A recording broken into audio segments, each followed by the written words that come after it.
All right, and as you've noticed, our setup is a bit different today. Some technical difficulties, so we'll be looking at it from this angle today. This is where I stand, and I'd be lying if I said that didn't feel a little bit weird with the whole arena looking in my direction as I'm sitting directly under the American flag here for the national anthem. But the all-Spanish starting five for the Urban Knights, who are still looking for their first victory in Pac West play. They had gotten off to such a great start, 6-1 and 5-0. They've lost 4 of their last 5, and their first 3 conference games that have all come at home here at Kezar Pavilion, and not getting away from what they do best as the game progresses. This is Ravenga driving, gets it into Sifawi. Contested jumper is good. Yasmin has been playing on another level of late. Leads the team in scoring on the year at 11.3, but ever since the jump to conference play, she's upped her scoring to 15.3 points per game. Morrow back to Stutz, and the Urban Knights are going to try to push it. Stutz kicks it out. Morrow's got a good look at 3, and that's a great sight. Maddie Morrow hits her first 3, and that's got to feel good for her and feel good for the Urban Knights. Both she and the team had been struggling a bit from beyond the arc, but I think it does wonders for a shooter when their first shot falls. Turnovers a little bit as a good contest there from Sifawi to force that miss. Jones, though, the offensive board. Carter back up and somehow banks that in. Gives the Silver Swords their first lead of the game. Urban Knights are shooting 5 of 10 offensively, but they've turned it over already 7 times in the quarter. If they can just end a possession with a shot, they might be able to score. Is that one out of bounds? The 8th turnover of the quarter. That's the difference right now. They've turned it over 8 times, and Chaminade has taken 5 extra shots. But at the clip they're shooting, if the Urban Knights can just keep possession a bit more, they're going to win this game if they continue to shoot 50% from the field and 33% from 3. It's going to be the second foul on Yasmin. Yasmin was in foul trouble and fouled out with about 4 minutes left in that loss to Fresno Pacific, and you could tell that the team really missed her presence down the stretch, and now we're going to have to play a big chunk of this second quarter without her. Samira El Masri. Here's a 3 from Williams, rimmed out. Mitchell's there for the offensive board, puts it up, and finally the Urban Knights have a basket. Violet dribble handoff there to Christy Ojide Boyko, who's going to knock down the 3. Christy's first basket is a 3-pointer. Urban Knights' second 3 of the half. Fakes, steps in, misses. Jones, another offensive rebound. I don't know where she was going with that pass, but somehow got it to a teammate who scored. It's Carter.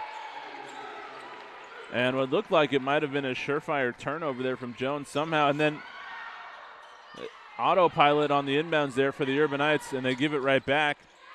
Williams over to Rovira Ayuso. Stutz on the cut, driving, and rimming it out. Oh, it looked like that one was going to fall. And Christy Ojide Boyko commits the foul there on Jones, and it looks like this might be more than just a common foul. They're going to rule that was an intentional foul there by Christy. It looked like it was, and a bit of frustration coming out. So it'll be 2 free throws here. And Mitchell emphatically rejects that shot from Schutze. It's already the 3rd block for Kira Mitchell, making her presence felt in the paint.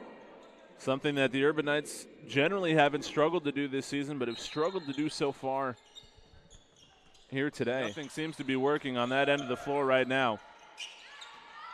El Masri drives, feeds, and a score there from Weaver.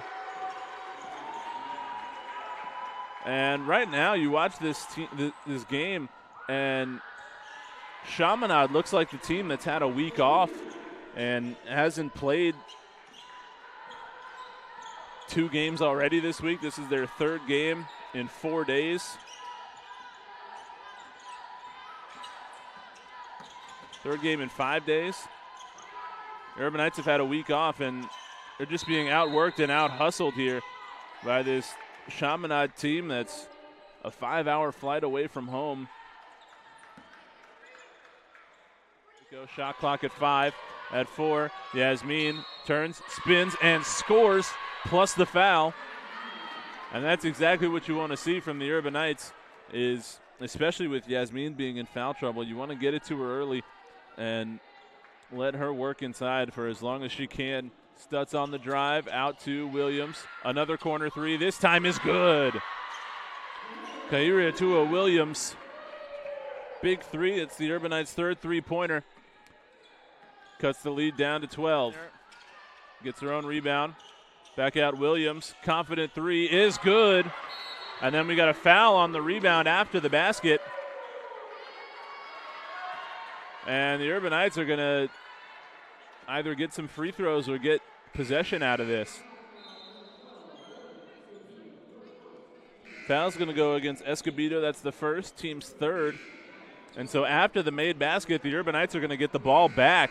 Really make this hurt. They got the three. Now can they get 2 or 3 more? Williams again. Got another one.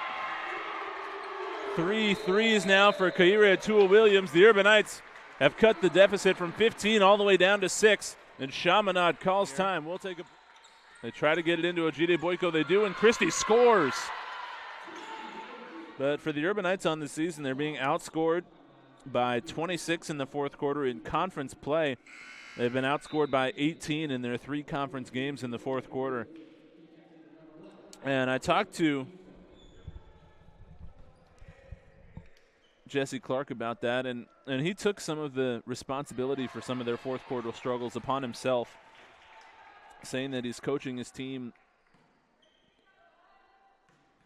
maybe a bit differently than they should be in some of these situations. In games where they're either closer or even leading, he said he's been coaching them as if they're down 15. And so trying to work on that as Ferniels. Ojide Boyko drives hard, kicks it out. Mitchell reversing it up and in. Good big-to-big passing there from Christie and Kira. Deficit down to 4. Urban Knights haven't been closer than 3 since the second quarter. Schutze drives, kicks it out to the corner. That shot blocked by Ferniels.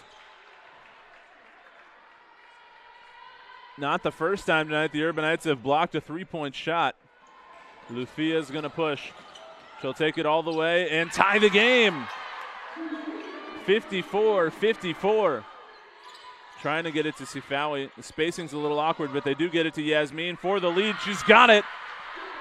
And the Urban Knights have come all the way back. Down 16 at one point. They now lead by 2. Sifawi.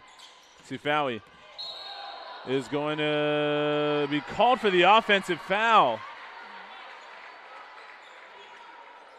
And that's a huge call in this game because it's going to be the 4th on Yasmin instead of the 5th on El Masri.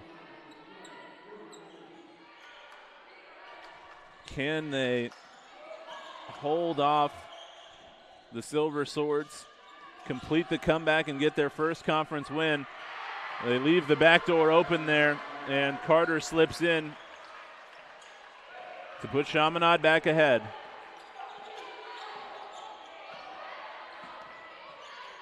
And these are the moments where both Jesse Clark and his team want to try to be more under control. Williams on the drive, finds herself open, ties the game.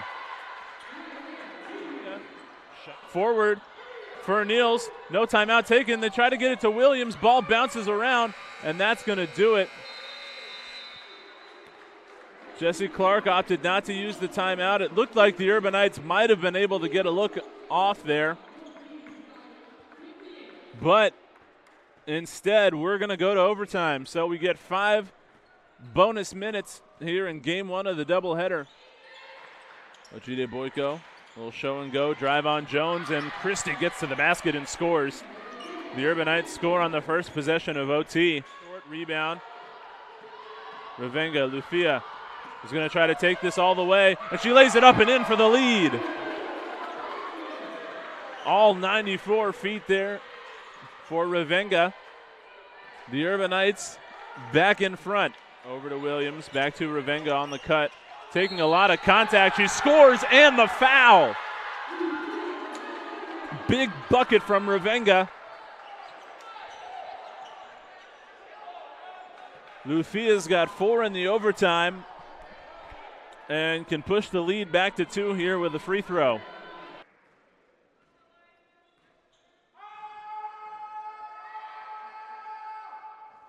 And the first free throw is missed. First free throw miss of the night for El Masri, and what a time for it. As the pressure really on now. This free throw for the lead. It's good. We've played 44 minutes and 58.6 seconds. And all of that boils down to these 2 free throws from the redshirt freshman, and the first one is good. The game is tied.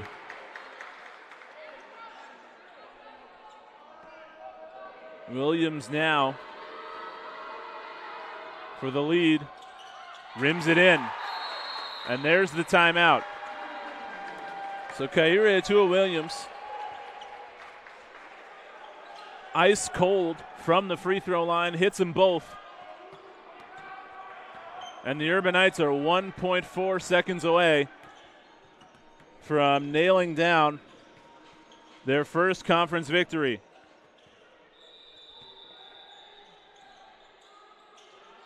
.4 seconds to get it in. El Masri for the win. Not close. And the Urban Knights battle all the way back from the 16-point deficit.